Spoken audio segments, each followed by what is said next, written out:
Good morning students. आप सभी लोगों का ऑनलाइन क्लासेस में स्वागत है। आज का टॉपिक है लासा तथा मासा। देखिए, बहुत शॉर्टकट में ही वीडियो बनाई जा सकती है, इसलिए थोड़ा सा समझने का प्रयास करें।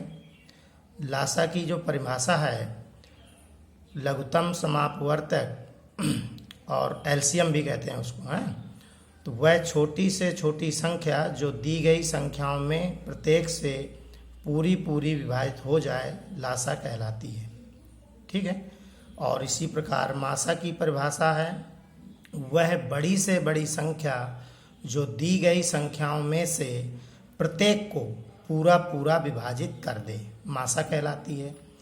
एक शॉर्टकट में बता दें कि जो लघुत्तम समापवर्त होता है, ये एक बड़ी संख्या होती है, भले ही उसकी परिभाषा में छोटी आता है। ठीक है। तो इस प्रकार से ये दोनों की परिभाषाएं हैं। अब आप जानते हैं कि लासा और मासा ज्ञात करने की जो विधियां हैं, दो प्रमुख विधियां होती हैं, एक गुणनखंड विधि और एक भाग विधि। तो गुणनखंड विधि समझने के लिए आपको संख्याओं का अभाज्य गुणनखंडन करना अच्छे से आना चाहिए। उम्मीद करेंगे हम कि आपको गुणनखंड करना आता होगा। तो देखिए, एक एग्जाम्पल लिया गया है कि 72, 108 तथा 2100 का लासा ज्ञात कीजिए। ये संख्याएं देखिए 3 हैं, 2 भी हो सकती हैं, 4 भी हो सकती हैं, तो कुछ भी हो, मेथड वही रहता है। तो देखो, तीनों संख्याओं के अलग अलग गुणनखंड किए गए हैं, अभाज्य गुणनखंड किए जाते हैं। अर्थात सबसे पहले अगर वो संख्या 2 से कट रही है तो 2 से काटें, फिर 3 से काटें, फिर 5 से काटें। ऐसे आपको अभाज्य संख्याओं से ही गुणनखंड करते जाना है। ठीक है। तो देखो, इनके गुणनखंड किए गए।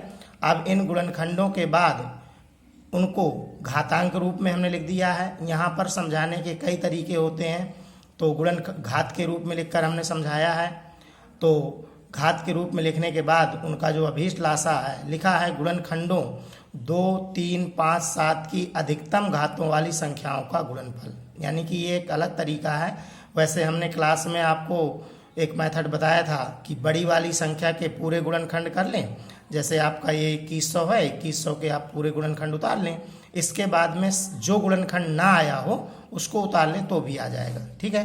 तो आप इसको समझेंगे, गुणा करने के बाद इसका ये आंसर आ गया है। तो ये आपका लासा निकल आया। अब इसके बाद में आपको दूसरा उदाहरण लिया हमने मासा के लिए। 216 और 288 का मासा ज्ञात कीजिए, गुणनखंड विधि से ही है।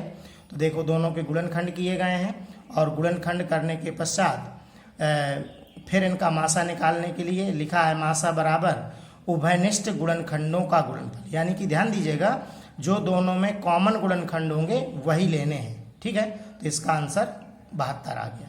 आपको होमवर्क के रूप में कुछ क्वेश्चन भी हम देंगे, तो आपको अभ्यास जरूर करना है। ये एक ऐसा सब्जेक्ट है कि इसमें अभ्यास की बहुत ज़रूरत होती है, तो आप अभ्यास करते रहिएगा, आपको निश्चित तौर पर बातें समझ में आएंगी। अब भाग विधि में आ जाते हैं। हमने जगह कम होने के कारण या वीडियो ज़्यादा टाइम का ना हो, एक ही उदाहरण में दोनों चीज़ें समझाई हैं। अर्थात भाग विधि को हम द्वारा लासा और मासा को एक ही उदाहरण से समझा रहे हैं। देखिए, पहले लासा को समझाया है। तो लासा की जो भाग विधि होती है वो भाग देने जैसी नहीं होती है। उसके लिए गुणनखंड ही किए जाते हैं, बशर्ते जितनी संख्याएं हों जिनका आपको लासा ज्ञात करना हो, सबके एक साथ अभाज्य गुणनखंड किए जाते हैं। तो ये एक साथ अभाज्य गुणनखंड देखिए किए गए हैं। 105, 175 और 255 के एक साथ गुणनखंड कर लिए हमने। जो गुणनखंड आए हैं उनका गुणा करा देंगे तो आपका ये आंसर आ गया। तो ये लासा हो गया। अब यहाँ मासा की जो भाग विधि है, मासा की भाग विधि में वाकई भाग होता है। ध्यान दीजिएगा, इसमें भाग कैसे करते हैं। पहले आप 3 संख्याएं अगर दी हैं तो उनमें से कोई भी आप 2 संख्याएं ले लीजिए। तो हमने 105 और 175 को लिया है, तो पहले छोटी वाली संख्या का बड़ी वाली संख्या में भाग करेंगे। तो एक बार गया, 105 घटाया तो 70 आया। फिर अब ध्यान दीजिएगा, ये जो शेष आया है, इस शेष का भाग आपको इस संख्या में करना है, यानी कि जिससे आपने अभी भाग किया था। तो फिर 70 का भाग 105 में किया गया, फिर एक बार गया, घटाया तो शेष 35 आया। फिर ये जो शेष, यानी कि आपको जब तक शेष 0 नहीं आ जाता है तब तक आपको ये भाग बार बार करते जाना है।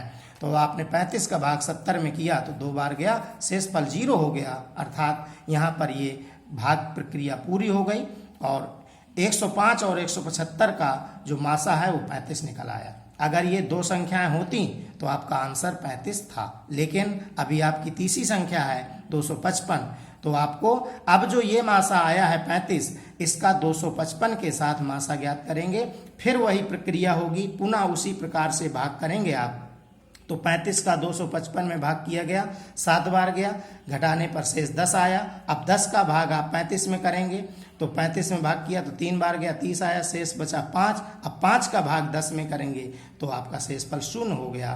तो यानी कि ये भाग प्रक्रिया आपको तब तक करते जाना है जब तक शेषफल 0 ना आ जाए। इस प्रकार से अंतिम बार जिस संख्या से भाग जाता है, यानी कि जिस संख्या से भाग देने पर शेषफल 0 हो जाता है, वही अभीष्ट मासा होता है। तो यहाँ पर 105, 175 और 255 का जो अभीष्ट मासा है वो 5 है। ये मासा की भाग विधि है।